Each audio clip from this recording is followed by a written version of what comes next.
Hey, it's Josh here, and on this one, I am going to be getting a 750 put back into the boat, and then we're going to go out and test ride it like crazy. But the thing is, it's quite an experience to get the 750 into the boat.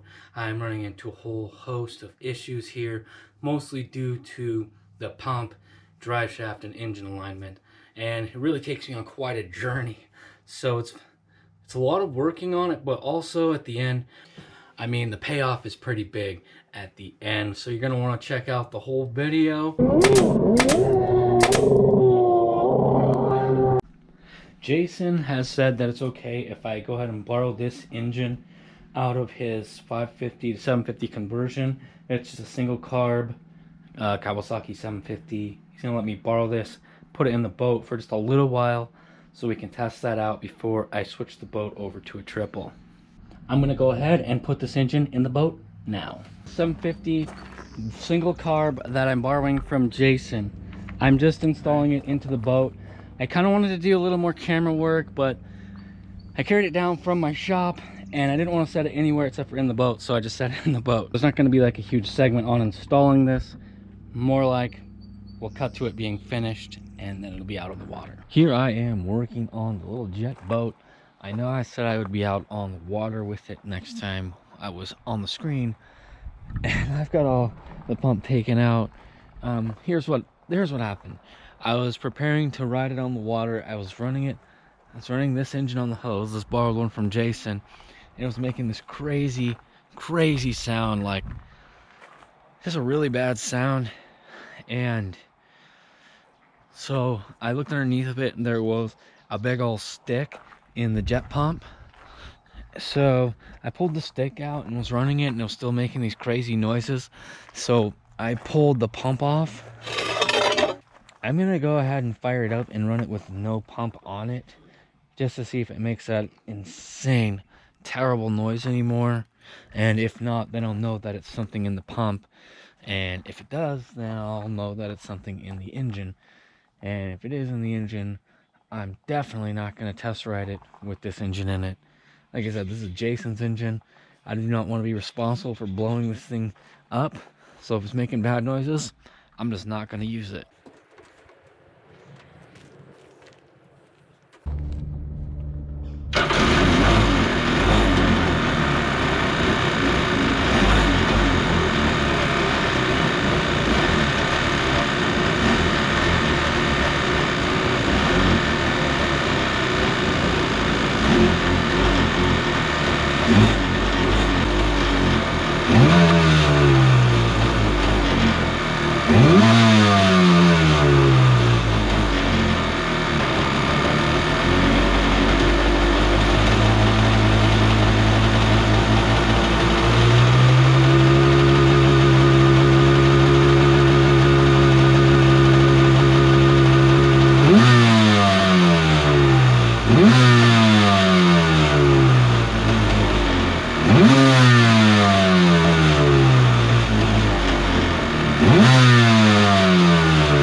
Alright, that seems totally fine now. It's not making that crazy noise.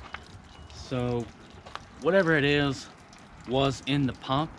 I'm gonna go ahead and fire it up now with the pump installed and see if it makes that weird noise.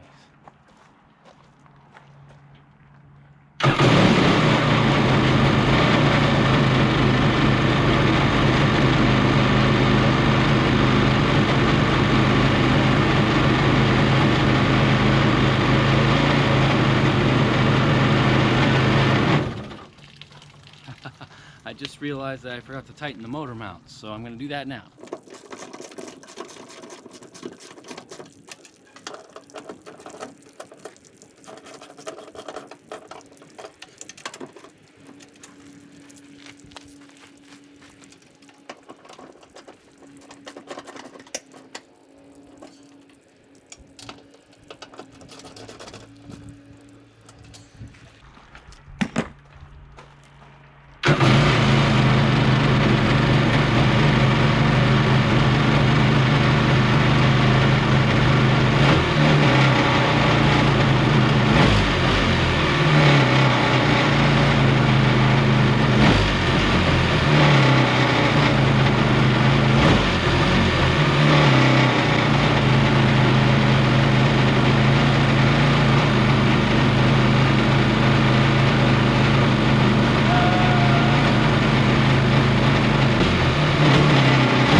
this engine is running quite badly here. It's really revving slowly, and it's really making a lot of noise as well. I don't know if you can hear it, but it's just got a lot of extra noise compared to when it's running without the pump installed and all that. So it's not making that crazy loud noise that it was before, but it's still making an awful lot of racket. But this boat's really taken me for a journey. So here's the problem that I'm running into. Every time I put everything back together, the pump and everything back installed, this thing runs absolutely horrible, just dreadful. But right now the pump is removed and the mid shaft is disconnected, and it runs fantastic. Listen to it.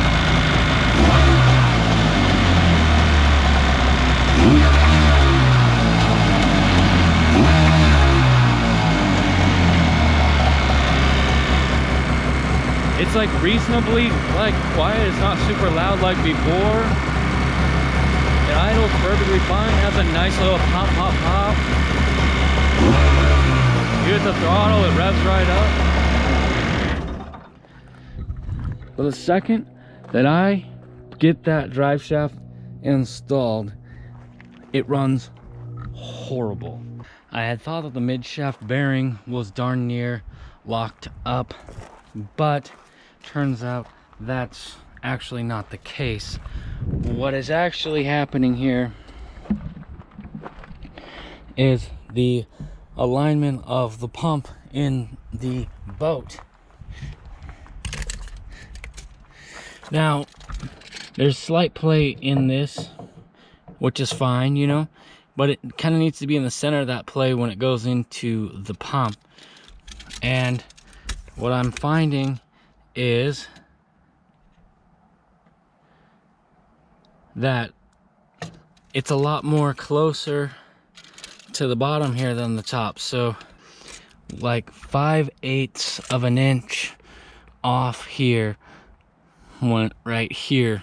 That's a pretty significant amount, and it is causing the mid shaft or the drive shaft to rub in the hole there, if that makes sense. I can just pull it out and show you.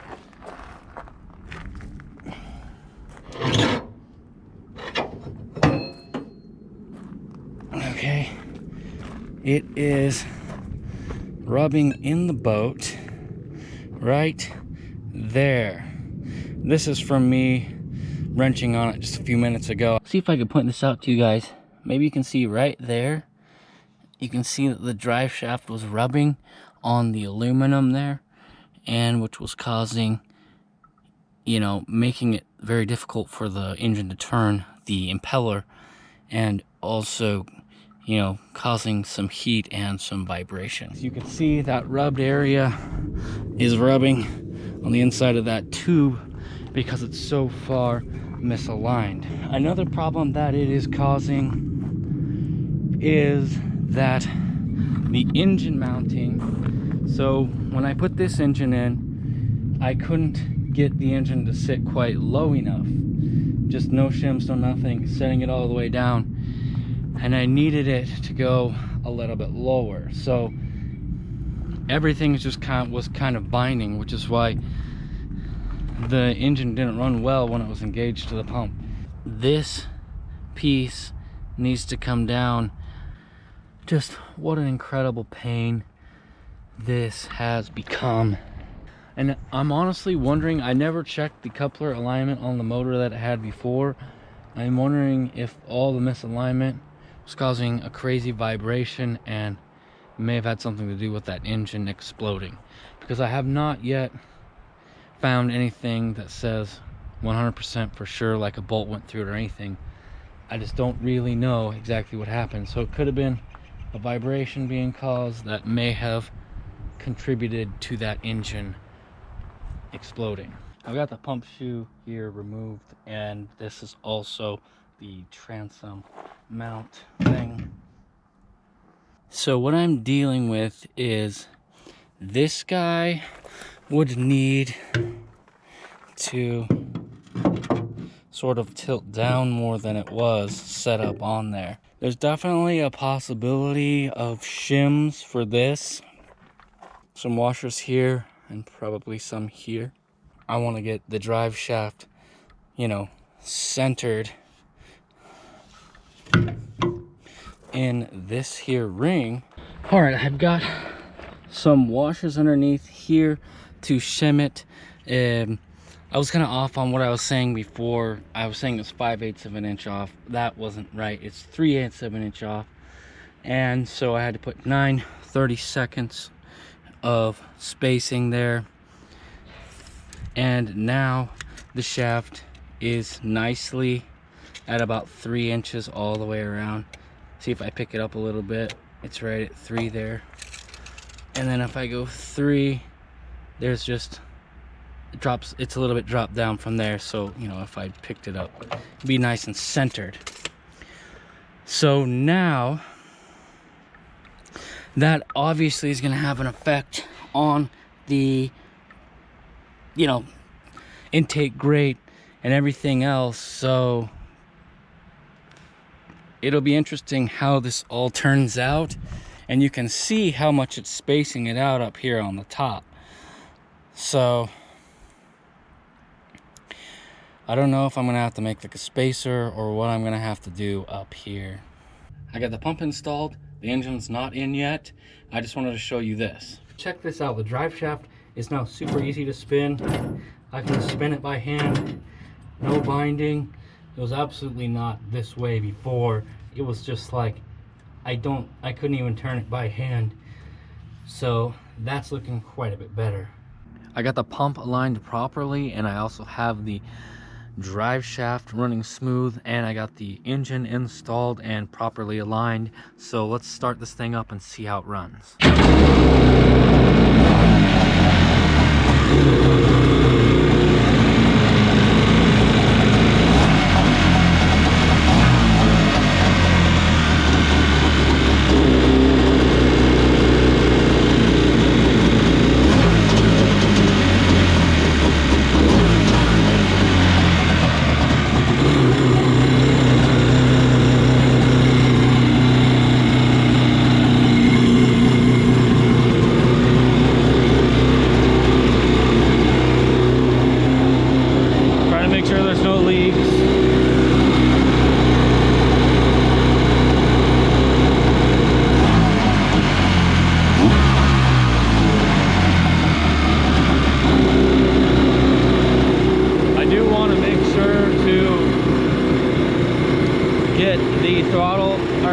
The idle set properly. So right now we're at no choke, and we are sitting at about 1500 RPM. Honestly, I have no clue what a two-stroke, two-cylinder idle is supposed to be at. That's just straight up on it. But it seems to me like maybe 1,000 seems right. I have no clue though.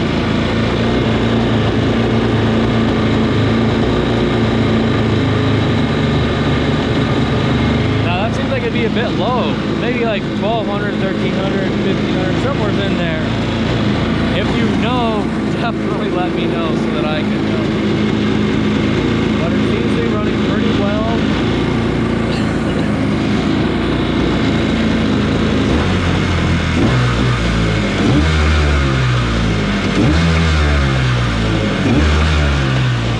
It's exactly as snappy as I would expect a single carb 750 to be.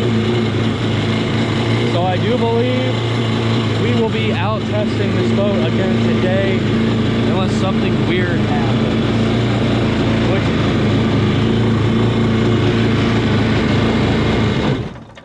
Which knock on wood, because this has just been constantly having weird stuff happen. So here's a piece of wood. But yeah, I still gotta put the rest of the pump back together. I forgot to show you guys this. I have this huge shim in the pump here, just because of how I had to drop it down and move it to get the drive shaft to align properly in the pump. So I've got this crazy spacer here, and that gap goes into the pump tunnel. So I I was dropping the intake grate down, so I was kind of worried about getting too much water into the pump, but now it's got a plenty of relief for the water to come out.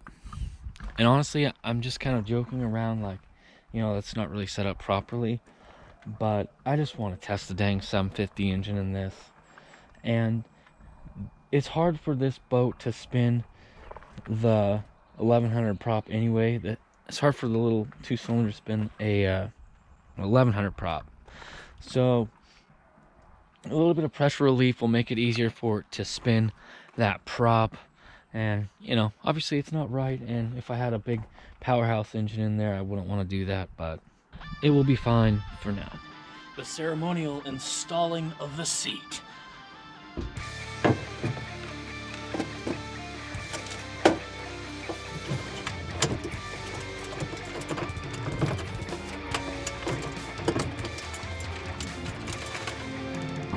Alright guys, look, we are in the water with the boat.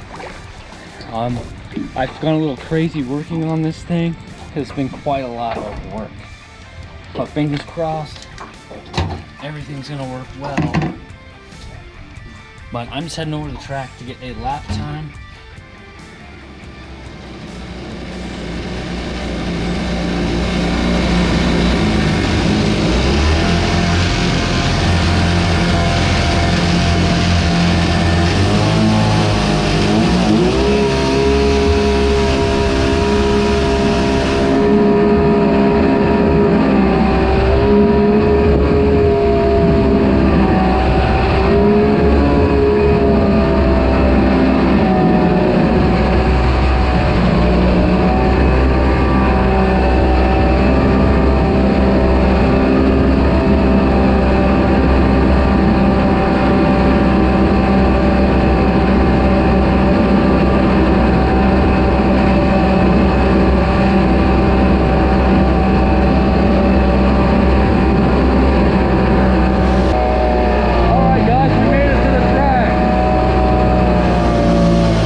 This is the start finish line.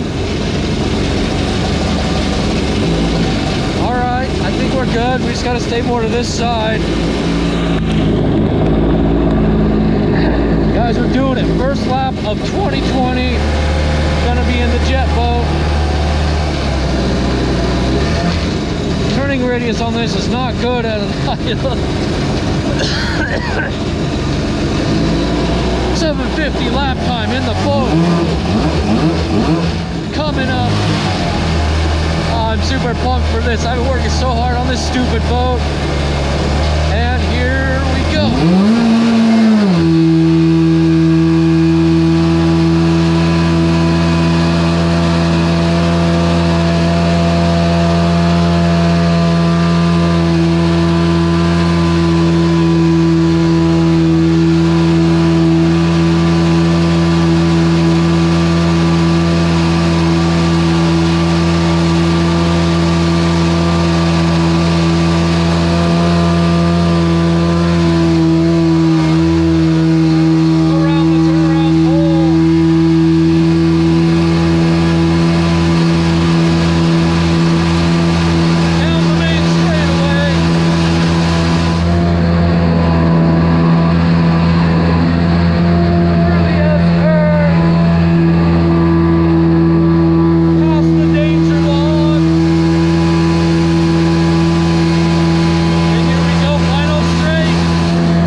It came in at a 63.32, putting it in second to last.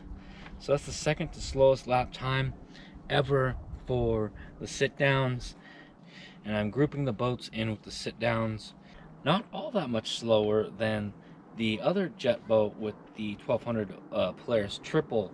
The other jet boat was a 55.18. What do I think about the boat's speed? Oh man, this thing's really slow. Oh boy, that stump right there is usually a little bit deeper in the water, and man, am I scared for when I have to do this on the GP SHO. That's gonna be insane. Slow it down while flying through this section.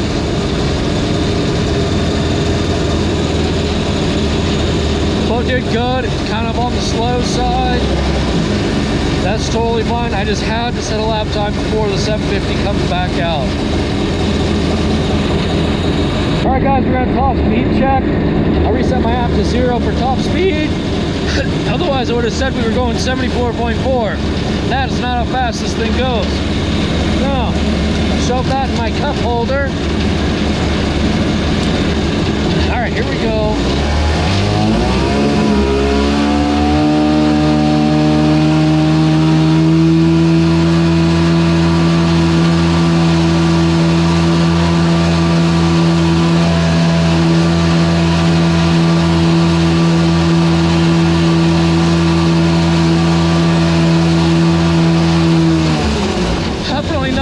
I'm gonna go ahead and nose it up, see if that makes any difference. It might just bounce.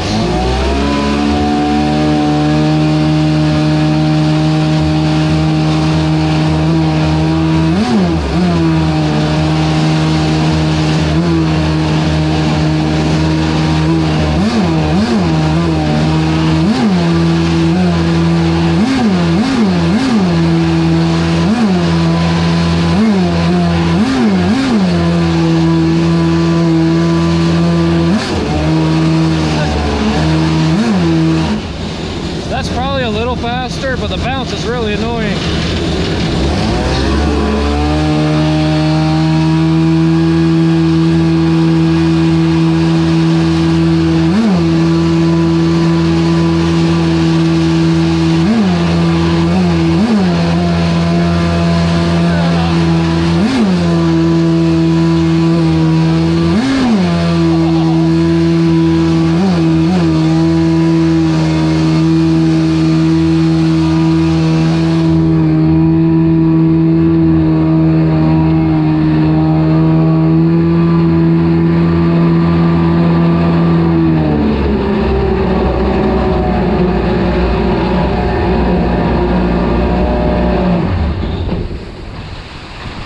Hey guys, first time ever. I have a huge announcement to make. This is the first time ever. This is the first time ever that the little boat has drove me into shore under its own power. Pretty dang happy. Oh, my standards for this thing are so low. Well, let's see. What kind of mile per hour did we get? Looks like we did 34.4. Right, what I would have called it, I would have said we were doing 35 maybe, but hey, good enough. Good enough. Sent my dad out there in it. I said, hey, it brought me back to shore, first time ever, so maybe you want to give it a try. Yeah. Me back to shore? Yeah, it's never brought me back before. But we're moving stuff around, guys. Wave jammer here. Obviously, I've been watching a lot of Joel Arsenault's videos when he's riding the wave jammer. It makes me want to hop back on one. But I see him with that 500 in there and I just feel bad for him. Like, this thing is pretty slow as is, but with a 500, ugh. Yeah. But anyways, it just made me think of that. And I've been talking to some other guy about wave jammers on there. I can't remember what his name is, but I'm not taking this out today. We're actually just kind of moving everything around, getting set for summertime. And obviously we're really far away to get a good view of the boat. So Trust us, it's 1000% cool. oh, there you go. Now I have to reenact that. All right, I'm gonna say something to you and I want you to act as naturally as you can. Oh. But yeah, okay, it's me, Jason. I'm just doing some work, being normal. No, that's so Jason. Why?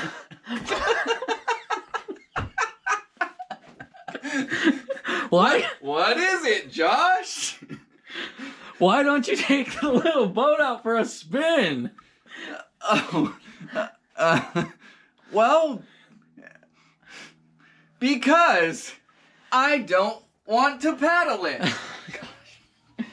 I was trying to make a natural transition from Ugh. when we were doing something in That the was video natural. to you riding the boat. I'm walking out on this log, get you a sick view.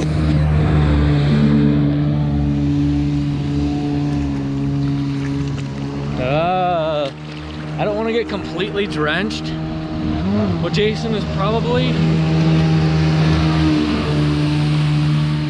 he's not gonna drench me, sweet. I'm like, how far do I go out?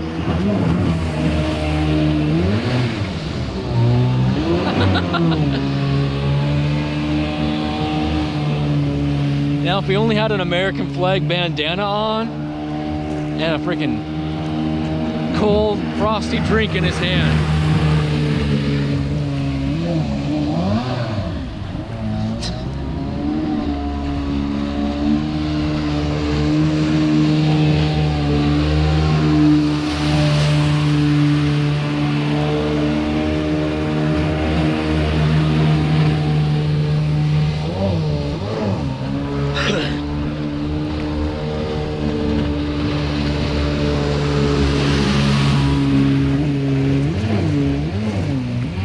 He so drove right over that little piling.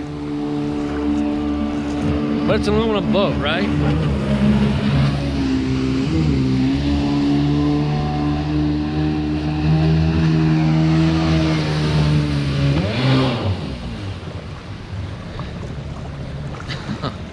Wow, wow, wow.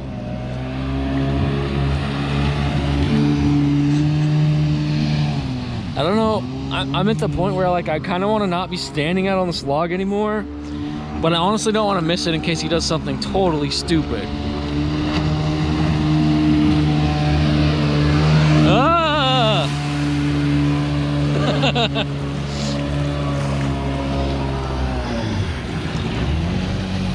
Oh, thank God he's done.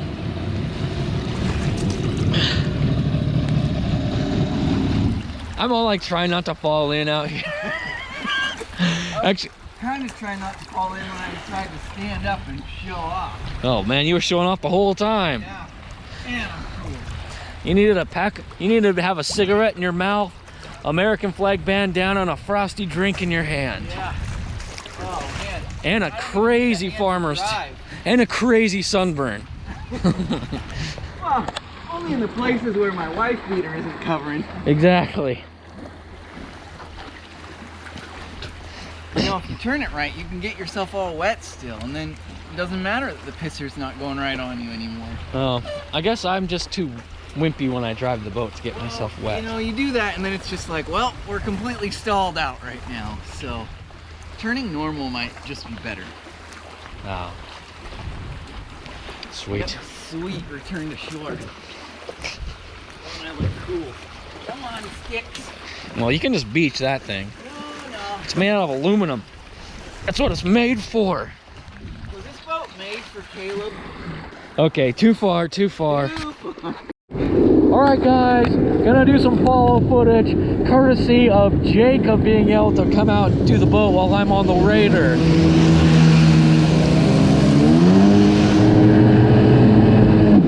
Oh, I forgot how terrible Wave Raiders turn.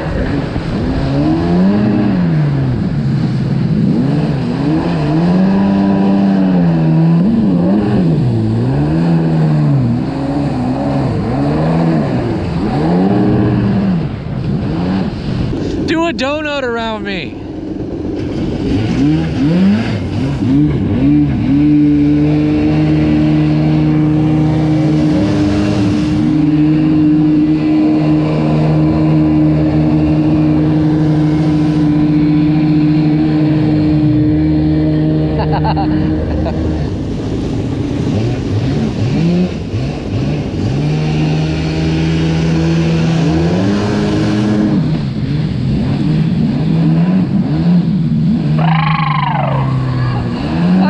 Splashed on my shorts. I know it sounds dumb, but it's not warm out here.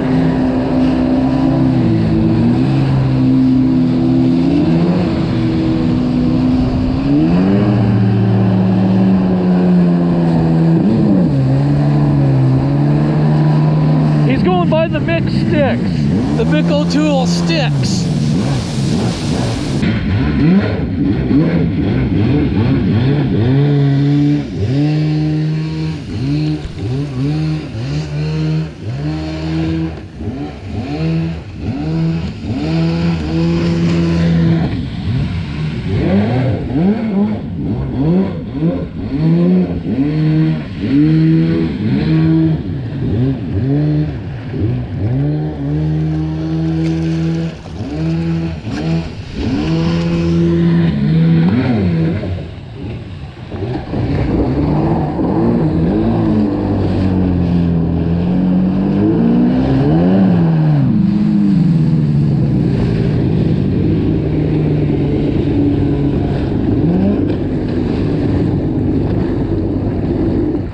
I think the trim thing didn't clip in or something. Clipped in. All the way back? Yep. And it's not jumping? No. Needs a wave or something. What the turd?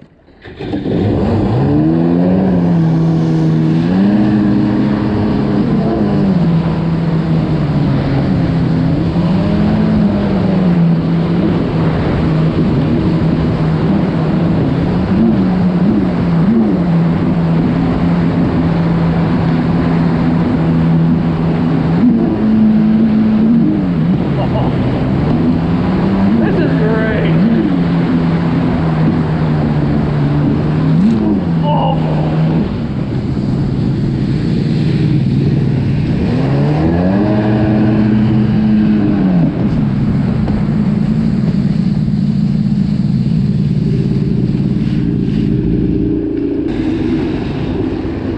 How was that? Ah, perfect. Yeah?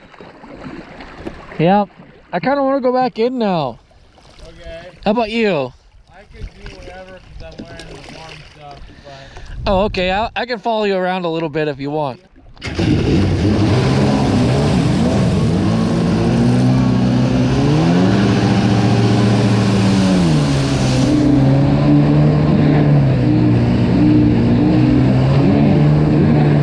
Alright guys, I don't know if you can see, look at the pump. There's like water spraying out those holes. That big gap that I tried to cover up with that weird plate. You can kind of see it.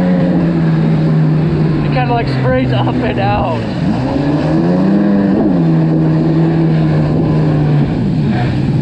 See that? Oh man, it's great.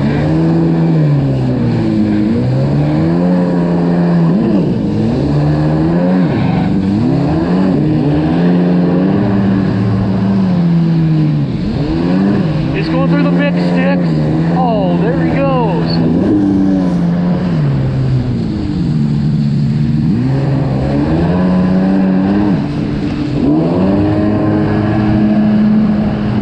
And through the other mix sticks.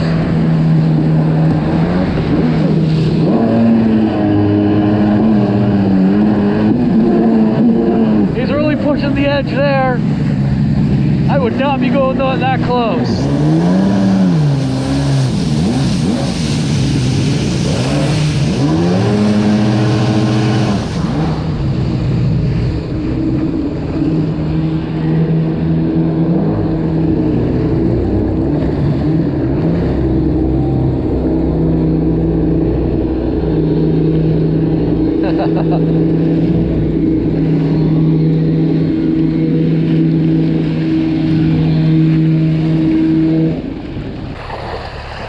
Right on. Yeah. I was hoping you would beach it. Yeah, it's pretty good. I mean, I just came back from a crappy day of work and tootled around on it, so it felt really fun. It feels like it would be really good for, you know, somebody who sucks or if you're older. But it's still fun either way. Just if you're crappy, it's just a way you can get in on the water stuff. If you know, if like a sit down don't suit you or stand up, but it's pretty good. It's propped for an 1100, so this engine doesn't really pull the prop very good, but it's fine for, you know, putting a new engine in there. All right, Jacob, let's try to spin the back end around a little bit. I want to show you something on the back end. Okay. So look at this right here. Oh, is that what you had to do to shim the pump? It's got a 3/8 washer underneath the back bolt underneath, and then this to space that part as well. And if you remove this spacer, it goes straight into the pump tunnel. Is that why it cavitates? Yep. Now I know. It like sprays water out of there the whole time when you're riding. Well, now I know.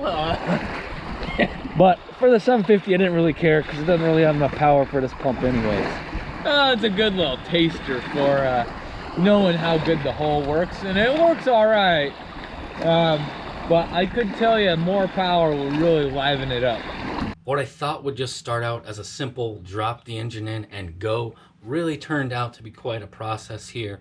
But in the end, we all really got to enjoy the little boat and what it had to offer. Now clearly more power is in the future for this thing here, and obviously me fixing up that pump tunnel so that it won't be spraying water everywhere. It was only acceptable to me in this because the little 750 didn't really have enough power to spin that prop, so I wanted to make it easier for the engine to kind of wind up into a higher RPM. And you can really see it on the takeoff of the lap time. When I punch it, it just really spins up fast, and that's just because of the pump being set up the way it is with a lot of extra water that's coming out that is not going through the exit nozzle, it's just dissipating through other areas. Just for a little bit more perspective, I grabbed the list of stand-up lap times, and I kind of want to see where the boat fits into those as well.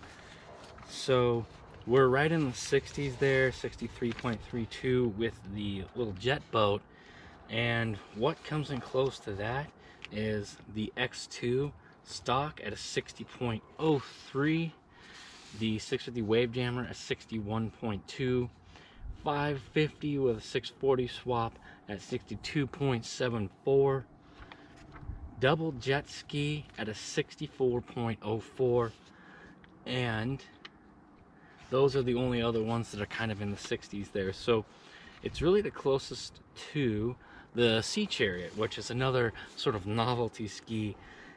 But the ride plate really worked well. It's the thing that I was trying to test the day when the boat blew up. So the ride plate worked well. It kept the front end down when the pump was trimmed for front end down, and it allowed it to kind of jump around a little bit when you trimmed the trim up.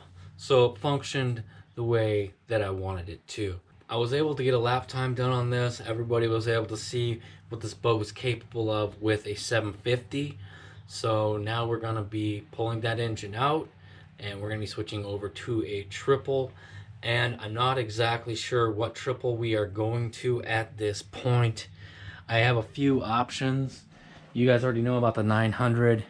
That thing, you know, the bottom end is rusted solid. I got this 900. This is the Suzuki. This is a Suzuki 900 or a Tiger Shark, or you could, in the snowmobiles, I think they were Arctic Cat in snowmobiles, but they're all the Suzuki 900. I got that from Rob. I was out of that Tiger Shark that got chopped up. And by the way, we did have paperwork for that. And I'm really excited for the next chop ski. I got this hilarious idea I'm gonna do with the paperwork. But I also have this one right here. This is the 1200R. This came out of the GPR SHO. This engine had 40 hours on it, but it dropped one of the oil feed lines and then melted that piston. So I would have to do some rebuilding on that particular engine. And what I did was, I had sold that engine to Rob, and then like a few weeks back or whatever it was, I told Jacob, I'm kind of looking for a different engine. Kind of want some triples or whatnot. And he was like, yeah, Rob kind of doesn't really want these triples anymore, and he just wants to get them out of here. So basically I was able to just buy that back from Rob and get this engine back, so that now I have some triples to play with. Those are my two choices. Oh, I guess those are my three choices.